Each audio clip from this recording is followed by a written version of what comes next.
Google. Las empresas de éxito empiezan con metas ambiciosas.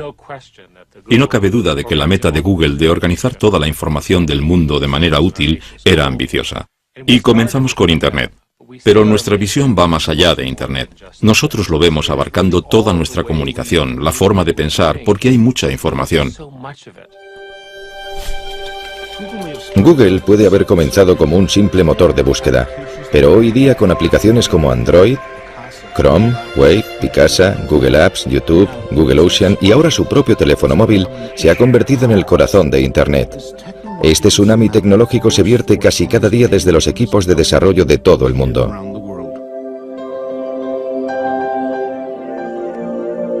En el proceso, Google se ha convertido en la aspiradora global de los datos digitales.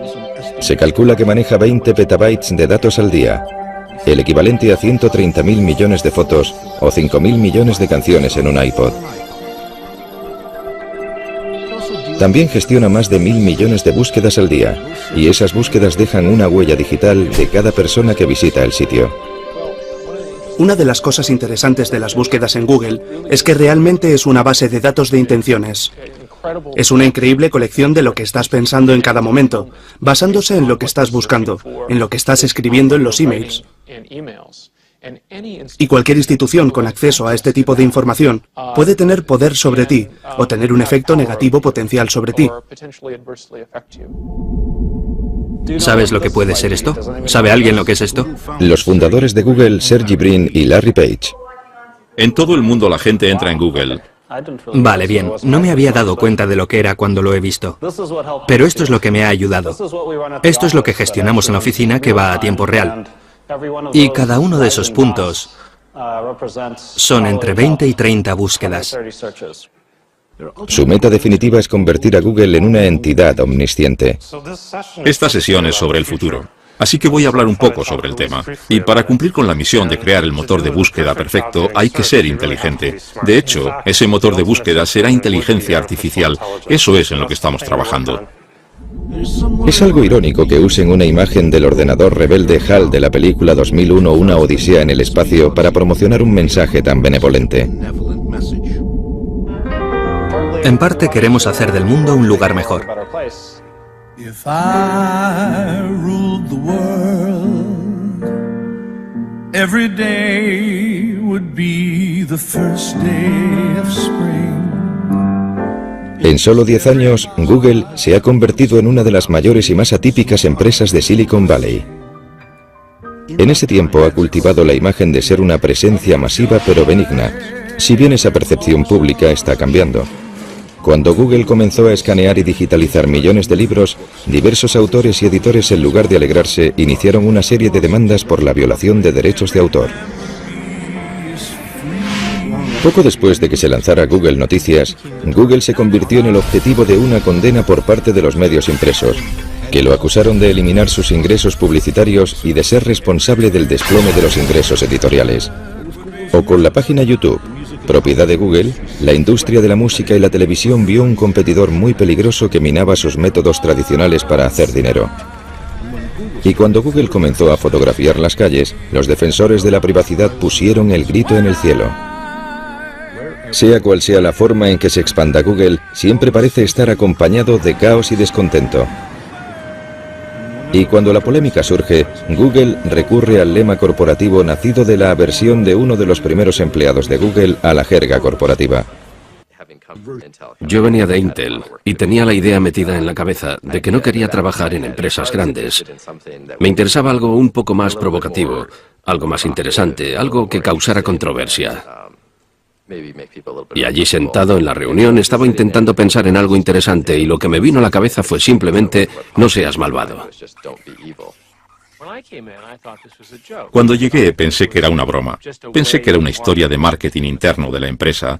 Y un día estaba sentado en la sala, nunca lo olvidaré.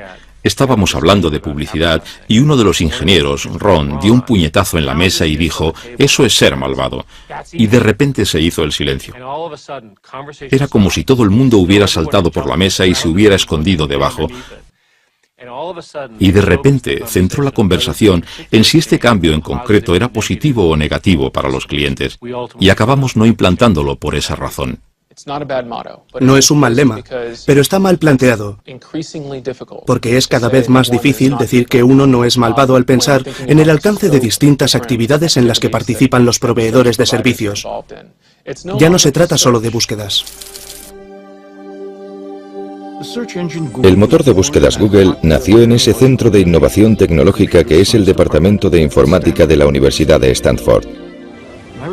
Larry Page y Sergey Brin se conocieron en la universidad en 1995. Tenían mucho en común. Sus padres eran profesores universitarios y sus madres científicas. Ambos nacieron en 1973. Ambos crecieron con ordenadores y amaban todo lo relacionado con ellos. Nuestro programa de doctorado es muy selectivo. No fue como si al presentarse el primer día yo dijera, oh vaya, es la persona más inteligente que he visto en mi vida. Héctor García Molina era uno de los asesores de Sergey Brin. Trabajaba con él en problemas de extracción de datos. Lo que destacaba de Sergey era su edad. Cuando llegó como estudiante de doctorado tenía 19 años. Eso era lo primero que se te quedaba al verle, que era un chico muy joven, que sabía mucho y era muy inteligente. Sergey Brin, nacido en Rusia, era un prodigio de las matemáticas, amante de la natación y la gimnasia. Larry Page era el inventor que quería cambiar el mundo. En un momento dado, no sé muy bien cuándo, conectaron y empezaron a trabajar juntos en el motor de búsqueda. Crearon el primer motor con piezas de ordenador sueltas, algunas de ellas prestadas del departamento de la universidad. Tras agotar sus ahorros, se les ocurrieron ingeniosas soluciones para sus limitados presupuestos. Y entonces Larry descubrió que podían ahorrar dinero comprando los discos individuales sin las cajas y construyeron su propia máquina obteniendo más almacenamiento por el mismo dinero.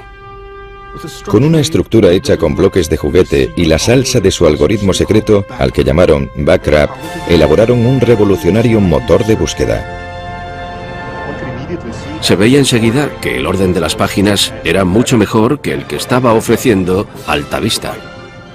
A mediados de los 90, Altavista, como casi todos los buscadores, solo buscaba texto, ordenando los resultados según la cantidad de veces que aparecía la palabra clave. El motor de búsqueda de Larry y Sergey era mucho más sofisticado, gracias a un algoritmo matemático que se fijaba en la cantidad de links de entrada y salida de las páginas web. Cuantos más links, mayor era el rango. La primera búsqueda que hice en Google fue tipo de cambio canadiense. Y me dio exactamente la información necesaria relacionada con ese concepto. Y odio usar esta expresión, pero me quedé de piedra por el hecho de que podía encontrar justo lo que quería rápidamente. Creo que se dieron cuenta de que trabajar en este proyecto en el contexto universitario no les daba el alcance y la escala que realmente necesitaban para que funcionara de verdad. Así que dijeron, dejemos de estudiar de momento, creemos la empresa, pongámosla en marcha y luego volvemos y terminamos la investigación. Larry y Sergey se preparaban para abandonar Stanford y crear su empresa que para entonces ya habían registrado como Google, un término matemático mal deletreado que equivale al número 1 elevado a 100. Mientras, seguían asistiendo a clases de informática. Y presentaron unos trabajos que habían hecho sobre el motor de búsqueda y, claro, dado mi interés, quise formar parte de ello. Google obtuvo su primer empleado, Craig Silverstein, otro estudiante de doctorado. Al principio éramos 3, y parecía que eso iba a ser así por mucho tiempo. Nos preocupaba mucho el ambiente. Hubo algunos candidatos que no contratamos, aunque parecían bien preparados técnicamente, porque no nos parecía que encajara su personalidad para trabajar con nosotros. Los 3 estudiantes de Stanford abrieron su cuartel general en un garaje siguiendo el tópico de Silicon Valley. La empresa empezaba a expandirse. Yo entré en enero de 1999, pocos meses después de que se creara la empresa. Había otras 4 personas en la empresa, incluidos Larry y Sergey en ese momento, y alquilaban la mitad de la casa a alguien que todavía vivía allí, y que ahora es el vicepresidente de Google. Y los ordenadores, todo el mundo trabajaba en despachos, o dormitorios más bien, y el garaje estaba incluido. Y creo que ahí teníamos la impresora, y una mesa de ping-pong. Pero no toda la empresa estaba en el garaje. Claro que trabajábamos en el garaje. Yo me aseguré de que así fuera. Era un día al mes o quizá 2 días al mes. Pero yo me empeñaba en que de vez en cuando fuéramos al garaje y trabajáramos allí. Yo quería poder decirle a la gente en un futuro que habíamos empezado en un garaje, así que quiero que conste que empezamos en un garaje, solo que el garaje lindaba con una casa que tenía habitaciones. Cuando Google creció demasiado para el garaje, se trasladó su cuartel general a un espacio de oficinas normal en el centro de Palo Alto. En esa época estábamos en Palo Alto, era como una ciudad-restaurante. Mi meta era ir a uno distinto cada noche. Cenábamos por ahí casi siempre, y lo cierto es que también comíamos al mediodía fuera. La empresa se expandía rápidamente y pronto se trasladaron de nuevo, pero esta vez tenían menos restaurantes alrededor. Larry y Sergey decidieron que sería más eficaz y rentable tener su propia cocina con su propio chef. El elegido tenía un currículum en el que constaba haber sido el cocinero del grupo Grateful Dead.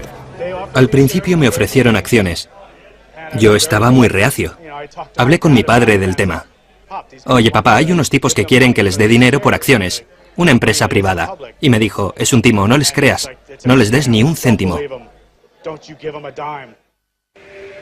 Al contrario que otros motores de búsqueda, la página de inicio de Google era limpia y eficaz, sin molestos anuncios de publicidad. Larry Page y Sergey Brin vieron cómo su motor de búsqueda Google se hacía más y más popular, pero todavía no estaba dando dinero real, y no tenían un plan de negocios viable para que Google empezara a dar beneficios.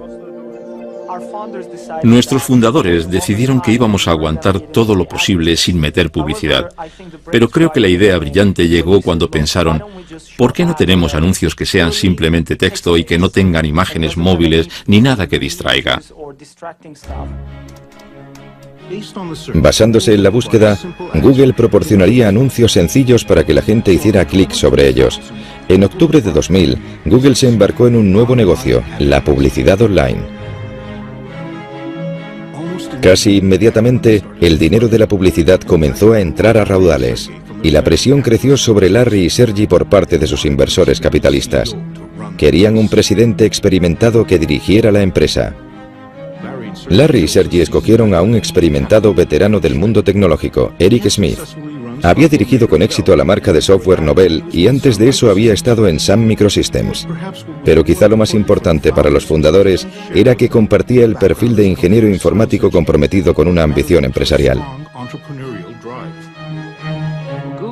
Google ha optado por la postura de que la creatividad se da en los empresarios individuales dentro de la empresa.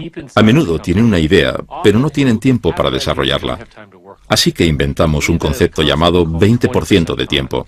Y el personal técnico de la empresa le animamos a que pase el 20% de su tiempo profesional con cosas que le parezcan interesantes a ellos, no a nosotros. El empleado número 23, Paul Bacate, creador del lema "No seas malvado", fue también el ingeniero que en un solo día inventó Gmail, un programa de correo electrónico interno para usuarios de Google. Había muchas objeciones para crear Gmail, pero una de las principales es que con el correo electrónico no se podía hacer dinero. Pero había una idea por ahí que decía que quizás podríamos hacer publicidad personalizada. Por ejemplo, si te llega un mail sobre un viaje para esquiar, te salgan anuncios sobre equipos de esquí o guantes o algo relacionado. Decidió intentar escribir algo de código para ver si era posible que los ordenadores de Google escanearan los mensajes de Gmail y mostraran anuncios adecuados. Cuando llegué al día siguiente, la gente estaba muy exaltada con el tema. No todos para bien. Algunos lo consideraban una idea terrible. Lo que recuerdo de las reuniones, que fueron hace más de un año, es el constante debate sobre las características, si este tipo de publicidad funcionaría y todo eso.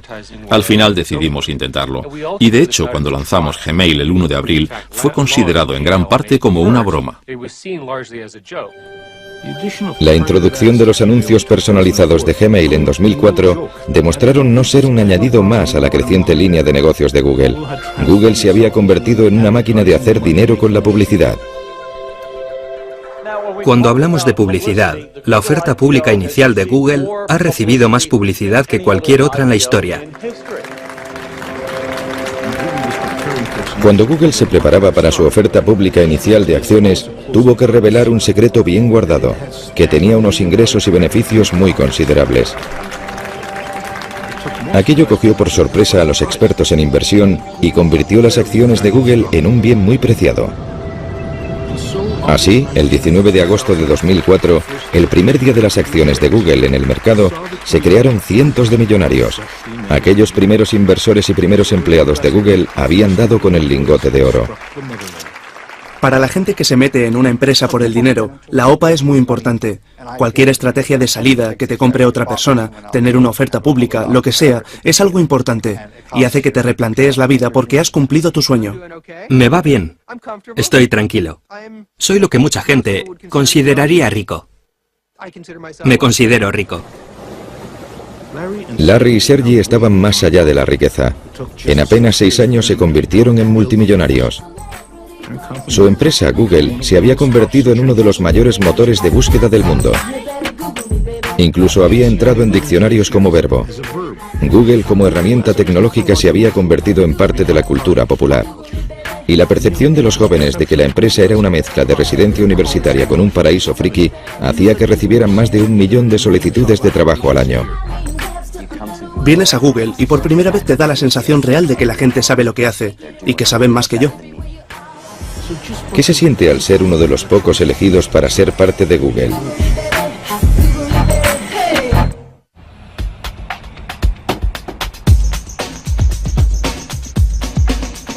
El Googleplex, como llaman a las instalaciones de Google sus usuarios, está creado para hacerles sentir los mejores y los más inteligentes. Merecedores de comida gratis, un servicio subvencionado de masajista, lavandería gratuita y una barbería sobre ruedas.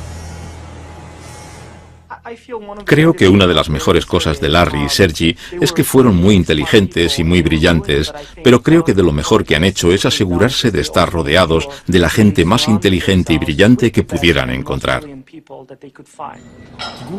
Google recibe más de 1 millón de solicitudes de empleo al año, pero para entrar a formar parte de los 20.000 empleados de la empresa hay que pasar por un interminable laberinto de pruebas y entrevistas. Regine Seth, otro licenciado en informática de Stanford, había trabajado en empresas de alta tecnología antes de intentarlo en Google. Creo que me hicieron alrededor de 10 y 15 entrevistas, y la última fue por fin con Larry. Así que un día vine y me senté en el despacho de Larry Page para tener una entrevista con él. Y me preguntó cosas difíciles. Yo no sabía cómo me había salido, pero al parecer le gusté lo bastante como para que me ofreciera un puesto. Entre los empleados más valorados de Google, justo por debajo de los ingenieros informáticos, están los APM, o Managers de Producto Asociados. En gran medida, Google contrata a asociados como yo, recién licenciados, para poder inculcarles de alguna manera, como a mí, la forma en la que Google quiere que se comporten. La mayoría son jóvenes, recién licenciados con un expediente académico increíble y se les da una gran cantidad de responsabilidad y autoridad nada más empezar su carrera. No estamos dando mucha prioridad a eso ahora mismo, porque no pensamos que vaya a poder sustituir a la página de inicio desde el primer día. En la cosecha más reciente de APMs hay un canadiense, Jeff Harris. El trabajo que estoy haciendo es de manager de producto asociado, diseñado para gente con una formación técnica, pero que en el día a día no tiene por qué trabajar con código. Mi trabajo al final es comunicarme con los ingenieros que sí trabajan con código constantemente y asegurarme de que todos ellos estén trabajando para el mismo fin. Acabo de cumplir los 22. Creo que la mayor sorpresa al trabajar en Google es ver lo abierto que es respecto a todo lo que hacemos. Puedo mirar en nuestra web interna y ver detalles de todos los proyectos, algo genial desde el punto de vista organizativo. Puede que Google sea transparente internamente, pero como muchas otras compañías técnicas de Silicon Valley, es muy sensible sobre lo que pueden informar los extraños. Tanto el código en las pantallas de los ordenadores, como los garabatos de las pizarras que parecen estar por todas partes. Creemos que hay que tener pizarras por todas partes, porque eso fomenta la creatividad. Puedes dibujar cosas, comunicar ideas y trabajar con otras personas en esa idea. ¿Se puede publicar en programación el lanzamiento al mismo tiempo o...? Sí. Muchas veces la gente saca el teléfono, hace una foto de la pizarra y la envía por email. Eso acaba siendo parte de las notas de una reunión. Además de las pizarras y la comida gratis por todas partes, otra característica de las oficinas de Google es la ausencia de papel. Nosotros trabajamos en gran medida sin papel.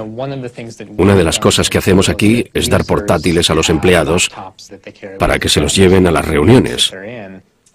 Las notas se toman electrónicamente para poder compartirlas automáticamente con la gente. Existe un apetito insaciable por lo nuevo y lo innovador que abarca un amplio espectro de tecnologías. Google siempre está al acecho. Obviamente no todo se inventa en Google. También tenemos equipos que buscan tecnología punta en empresas pequeñas que podamos elegir, comprar, que podrían aprovechar la infraestructura de Google.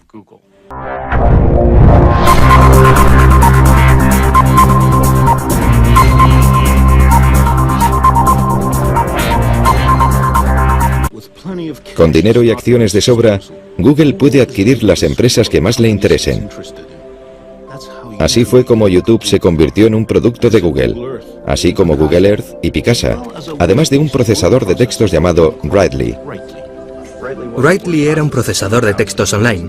Lo abrías como una página web y funcionaba como un Word. Google se fijó en él porque estaba consiguiendo fama. Google compró Writely y contrató a sus fundadores para que lo siguieran desarrollando.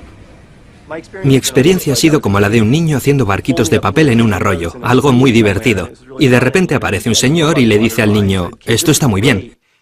Toma este montón de planchas de acero y este ejército de soldadores y hazme un batallón de buques de guerra. Writely se ha introducido en Google Docs, un procesador que mueve datos del ordenador personal del usuario a los servidores de Google. Es un poco raro. Es raro. Ahora soy un señor de 42 años con la barba canosa. No soy tan mayor, pero aquí hay un porcentaje del 90%, no sé. No sé lo que es. Aquí hay muchos ingenieros jóvenes. No es que me importe, para mí es interesante. Creo que todo el mundo llega a un momento en su carrera en el que todo le parece obvio. Me gusta el ambiente técnico de la empresa. No me intimida. Soy un programador muy productivo y trabajador. Me encanta el código. Todos me temen. Así que no me molesta. No estaba aquí cuando lo fundaron, pero mi percepción del concepto de fundación en la empresa es que querían hacer cosas y ver las cosas desde el punto de vista de los ingenieros. Desde esa perspectiva, la eficacia quizás sea la directriz principal de un ingeniero. Hacer una nueva selección. Abres un documento de texto en Gmail y te da error. Casi todos los equipos hacen esto cada mañana. Hay una reunión general. Es muy breve, dura unos 10 minutos. No hablamos durante más de un minuto. El lápiz es la caracola del señor de las moscas, ¿te acuerdas? El que tenga lápiz tiene la palabra. Por eso son reuniones muy eficaces. Se tarda 5 minutos en contarle a todo el equipo lo que va a pasar en el día. Otra reunión en la que los miembros del equipo de Google Docs hablan de sus problemas es en el paseo semanal Writely. Creo que es importante hacer grandes cosas para cambiar el mundo. Creo que eso es lo que me gusta de Google. Queremos cambiar el mundo, queremos hacer grandes cosas. ¿Qué tiene de malo el algoritmo que tienes? El tipo estuvo editándolo 8 horas y el final y el principio están mal. Vale, no pasa nada. Tratas con decenas de millones de usuarios y grandes centros de datos y grandes máquinas. Es muy divertido. Para los aficionados a la informática, todo esto comenzó realmente en 1977 en un garaje de Silicon Valley, cuando dos ex estudiantes universitarios empezaron una empresa llamada Apple y lanzaron una revolución, la revolución del ordenador personal. El poder de este aparato se desató con todo su potencial en millones de hogares y oficinas de todo el mundo, cambiándolo todo. Pero ahora más que nunca, tras un cuarto de siglo en nuestras vidas, el ordenador personal ya no tiene ese atractivo original que tenía al principio. Google ha puesto sus miras en lanzar otra revolución, eliminar la necesidad de tener ordenador personal. Quiere almacenar todos los datos posibles en sus propios servidores. Una de las cosas que creo que no se aprecian desde el principio, incluido Stanford, y que se les daba genial, es minimizar costes al crear sistemas informáticos. Y han seguido teniendo esa habilidad de proporcionar una gran potencia informática a un coste relativamente bajo. Desde el inicio, Google ha hecho que sea una prioridad fabricar lo más barato posible en materia de servidores y almacenamiento para gestionar las búsquedas de Internet. Y con el crecimiento de Internet, ha crecido la necesidad de más capacidad informática. Google crea grandes centros de datos. Usamos componentes de ordenadores personales y luego construimos sistemas especializados para poder gestionar la gran escala necesaria. La escala es vital para Google. No solo tiene acceso a una potencia casi ilimitada, sino que quizá lo más importante es que ha acumulado una ingente cantidad de datos que se pueden utilizar para pruebas a escalas inusitadas para los nuevos ingenieros informáticos. Mi compañero y yo estábamos hablando de unas ideas y estábamos barajando algo que más tarde se convirtió en algo parecido a Google Bookmarks. Hicimos algunos cálculos y vimos que sería alrededor de 4 petabytes de datos aproximadamente. Tampoco es mucho. Y esa frase, 4 petabytes de datos tampoco es mucho, es algo que un mes antes de entrar a trabajar en Google me habría sorprendido mucho oír saliendo de mi boca. Esos nada menos que 4 petabytes son el equivalente a 4 millones de gigabytes, cifras tan largas que es casi imposible para los mortales llegar a entenderlas. Como la memoria aumenta en capacidad y se reduce en precio, Google está pasando a algo llamado computación en nube. La idea de este concepto es coger toda la información y ponerla en un servidor donde los profesionales la gestionen. El problema es que hoy tenemos todo guardado en los ordenadores. Se nos cae, lo rompemos, lo borramos, es un desastre. ¿Por qué no poner todo lo importante en otro sitio, que esté seguro, que esté bajo control? Está disponible siempre que lo necesitas en todos tus dispositivos, donde quiera que estés. El traslado a este concepto está iniciando una revolución en nuestra forma de comunicarnos, de trabajar, de jugar e incluso de vivir. La gente se pregunta qué va a pasar con la información personal, con los registros bancarios, con la información sanitaria, lo que sea, pero yo no lo controlo. Está ahí en alguna parte. Tengo que confiar en que el que lo tiene no haga nada que yo no quisiera que hiciera. ¿Podría ser esta nueva jugada la manera clandestina de los gobiernos y las grandes empresas de acceder en secreto a nuestros datos personales?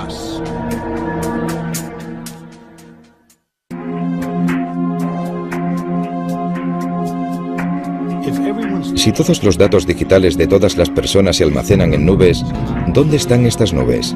Una de ellas ha bajado la falda de las montañas Blue Ridge en Carolina del Norte. Esta zona fue el corazón de la fabricación de muebles de Estados Unidos. Pero en los 90, la mano de obra barata del extranjero acabó con el empleo, dejando una economía devastada y un gran exceso de electricidad. Y resulta que los centros de datos informáticos son voraces consumidores de electricidad para poder alimentar a los servidores y enfriar las grandes cantidades de agua necesarias para la refrigeración. La ciudad de Lenoir tenía de sobra de ambas cosas, y a finales de 2005 Google llegó, pero llegó camuflado y en secreto. Desde la perspectiva de Google, al menos como yo lo veo, era que la carrera para construir estos centros de datos era tan intensa y la información, al menos para ellos, tan confidencial, que no querían que sus competidores se enteraran de lo que estaban haciendo. TJ Rohr es abogado y miembro del Consejo Municipal de Lenoir City. Él participó activamente en las negociaciones a puerta cerrada con Google. Nos daban datos que no podíamos contarle a nadie. Google tiene una actitud de o lo tomas o lo dejas. Estas son nuestras condiciones, si las quieres bien y si no, nada. Los desesperados funcionarios locales y estatales estaban ansiosos por llegar a un acuerdo que trajera a Google a este devastado condado. Le ofrecieron a Google una exención fiscal de 30 años en propiedades y equipo. En un periodo de 30 años, se calculaba que eran como $165 millones. De estos almacenes digitales que cuestan unos 600 millones de dólares cada uno, fluye un río de datos. Aquí están los correos electrónicos, las fotos, la música, los vídeos, los mapas y las búsquedas que han hecho de Google el gran recolector de información. Google no quiere divulgar cuántas granjas de servidores tiene por todo el mundo, pero se rumorea que hay alrededor de 30, todas conectadas digitalmente y firmemente plantadas en tierra. Pero eso podría cambiar. Google ha enviado la patente para crear centros de datos en alta mar. Alimentados con las últimas tecnologías en control de energía de olas, los servidores de Google estarían en barcazas. La expectativa es que los servidores marinos sean mucho más baratos de mantener, ya que desde luego no habría que pagar impuestos de propiedad inmobiliaria. Todavía queda por desarrollar el modelo, pero Google es una corporación a la que le gusta ir rápido en lo que respecta a la tecnología punta. No obstante, se tomaron su tiempo para abrir las oficinas en China. El crecimiento del uso de Internet en China es increíble. En 2009 los usuarios de Internet eran más numerosos que toda la población de Estados Unidos.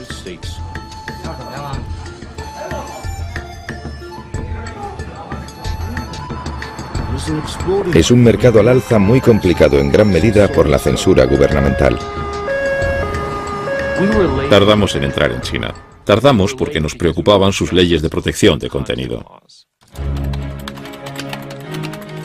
Para poder abrir las oficinas en China, Google tuvo que acceder a bloquear ciertas páginas web en sus resultados de búsqueda. El gobierno es quien decide quién atraviesa el cortafuegos chino. Para dirigir Google en China, consiguieron a Kai-Fu Lee, un alto ejecutivo de Microsoft que había estado al cargo de sus operaciones en China. En 2005, Kai-Fu Lee se encontró en el papel de Noogler o novato en Google. Cuando entré en Google, usé la palabra shock para describir lo que vi. Y creo que fue una combinación de cosas, una combinación de los valores de Google y lo joven y feliz que era la empresa. Mi meta es que el ambiente en la oficina de China sea lo más parecido posible al ambiente de Mountain View. Es imposible que sea exactamente igual, porque la cultura china y la americana son muy distintas. Nada separa más a estas culturas que los usuarios reales de Internet. El usuario medio en China tiene 25 años, mientras que en los Estados Unidos es de 42. La diferencia es sustancial y los patrones de uso son muy distintos. Los chinos son más jóvenes. Prefieren entretenimiento, juegos, música, vídeo. Hacen menos búsquedas y comercio electrónico. De la misma manera, cuando usan Internet, tienden a querer algo muy recargado y emocionante, en oposición a las interfaces más sencillas.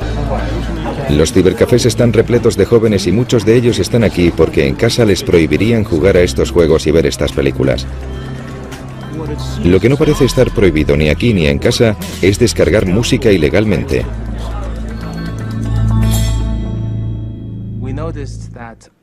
Nos hemos fijado en que la mayoría de los chinos en Internet descargan música pirata o sin licencia con otros motores de búsqueda. Y eso es un hábito, y creo que la mayoría se sienten con derecho a hacerlo.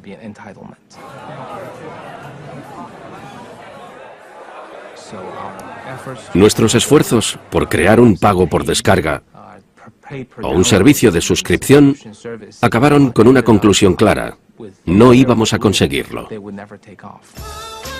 Un ingeniero de Google y un manager de producto usaron su 20% de tiempo para crear Google Music, para descargar música gratuitamente con el apoyo de la mayoría de las discográficas. Esperamos que la fórmula no solo tenga éxito y sea popular, sino que sea rentable para las discográficas, para nuestro socio y para nosotros.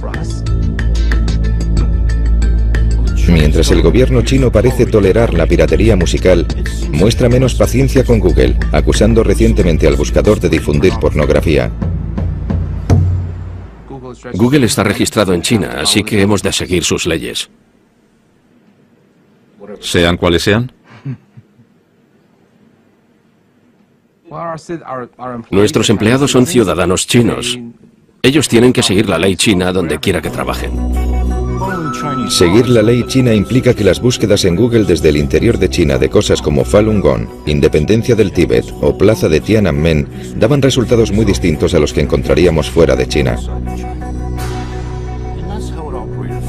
Y así operó durante 4 años hasta que en enero de 2010, Google anunció que dejaría de censurar sus resultados de búsqueda tras un gran ciberataque originado en China contra la propiedad intelectual de Google y las cuentas de Gmail de diversos activistas de derechos humanos.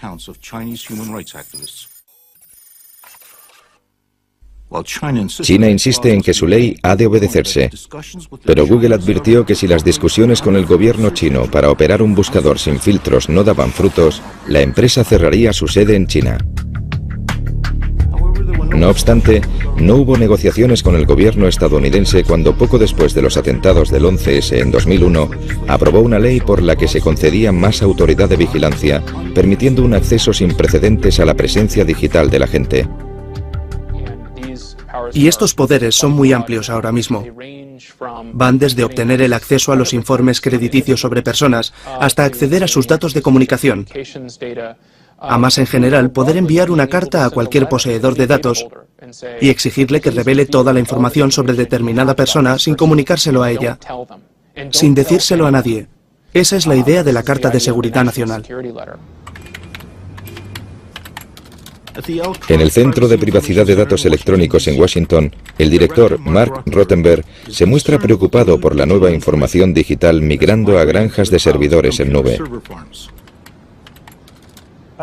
No digo que el gobierno no deba tener acceso a esa información en las circunstancias adecuadas. De hecho, en algunos casos es vital perseguir el crimen y favorecer las investigaciones. Pero necesitamos perspectiva, responsabilidad, transparencia. Y el problema con la computación en nube es que va a ser mucho más fácil para el gobierno realizar este tipo de espionaje sin que la gente sepa que sus datos personales, sus registros, están siendo investigados. He pedido a gente de Google que informara de cuántas citaciones y órdenes de registro les llegan al mes. No hay que decir nada más. No hay que decir de quién o para qué, solo un número. ¿Cuántas reciben? Pero no les gustó la sugerencia, la rechazaron inmediatamente. Mientras el gigante Google sigue digitalizándolo todo a su camino, acumula nuevos adeptos. La ciudad de Washington ha optado por desvincularse de Microsoft y se ha pasado a las aplicaciones de Google. Su oferta de una vida más barata, segura y colaborativa en su nube demostró ser demasiado jugosa como para rechazarla. El factor de la confianza es vital para toda la marca. Si Google quebrantara la confianza de alguien, la prensa nos destrozaría y de repente la gente retendría su información, dejarían de buscar, nuestros ingresos bajarían, sería terrible, terrible para la empresa y terrible para ellos. Por eso nos lo tomamos muy en serio. Hay gente que no confía en este altruismo inocente, de que realmente creamos productos que mejoran a los usuarios. Ven intenciones ocultas, de que intentamos controlar el mundo, cosas así. Pero ¿qué puedo decir? Procedemos de entornos académicos, no pensamos de esa manera. Pero Google también tiene que preocuparse de un grupo de principiantes dispuestos a cambiar el mundo de las búsquedas. Descartando el modelo original de Google de un buscador de datos, se están acercando a la misma idea desde otro ángulo. Quieren controlar el poder de lo que se conoce como la sabiduría de los amigos.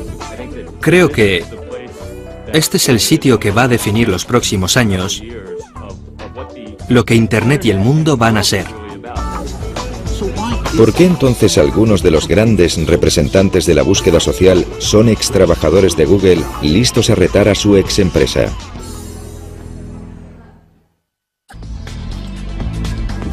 Con casi 20.000 empleados por todo el mundo, Google comienza a ver a algunos de sus primeros trabajadores marcharse a lo que ellos ven como la siguiente etapa. En un barrio obrero de San Francisco, una empresa nueva de Internet tiene abundante ADN de Google. Varios de sus fundadores son extrabajadores de la empresa, pero su compañía AdWords quiere ir más allá de Google y transformar la búsqueda en sí. Nos gusta llamarlo búsqueda social. Es la idea de que estás buscando a la persona adecuada en cada momento. Y no es que quieras saber su biografía, es que quieres interactuar con ellos. porque ellos saben algo que te puede ayudar en cada momento. A veces no está escrito como tal en una página web, pero alguien en alguna parte sabe la respuesta. Y todos tenemos redes sociales.